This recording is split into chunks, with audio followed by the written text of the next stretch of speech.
আগামী দিনে যে নির্বাচনটি আসছে, আগেও বলেছি, আজও আপনাদের সামনে আমি তুলে ধরতে চাই পরিষ্কারভাবে।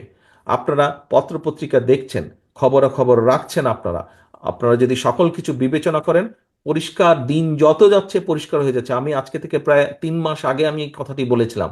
দিন যত যাচ্ছে তত পরিষ্কার হচ্ছে সামনের যে নির্বাচন এটি এত সহজ না। আমি আমার রাজনীতিক, আমার থেকে এখানে অনেক অভিজ্ঞতা সম্পন্ন সহকর্মীবৃন্দ আছেন, অনেক মুরব্বী নেতৃবৃন্দ আছেন।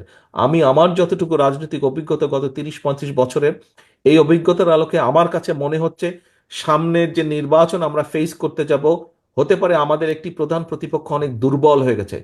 তারপরেও তারপরেও এই নির্বাচন বাংলাদেশের যে কোনো নির্বাচনে থেকে অনেক কঠিন নির্বাচন হতে যাচ্ছে।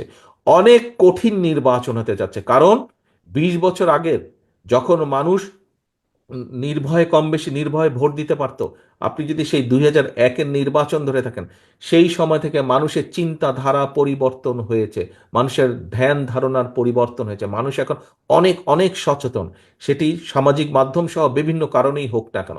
কাজেই সহকর্মীবৃন্দ, কেউ যদি মনে করেন যে আপনার এলাকার কোনো কিছু আপনাকে এফেক্ট করছে না, আরে এটা কেউ জানবে না, এইটি ভুল ধারণা সম্পূর্ণভাবে। মানুষ জেনে যায়। কাজেই আমাদেরকে, আমরা যদি কেউ কোনো বিগত 3-4 মাসে ভুল করেও থাকি, আপনার আশেপাশের নেতাকর্মীরা যদি কেউ ভুল করে থাকে, প্রিয় সহকর্মীবৃন্দ, একজন নেতা হিসাবে আপনার এটি অবশ্যই অবশ্যই দায়িত্ব তাদেরকে সঠিক পথে নিয়ে আসা, তাদেরকে সচেতন করা, তাদেরকে সতর্ক রাখা।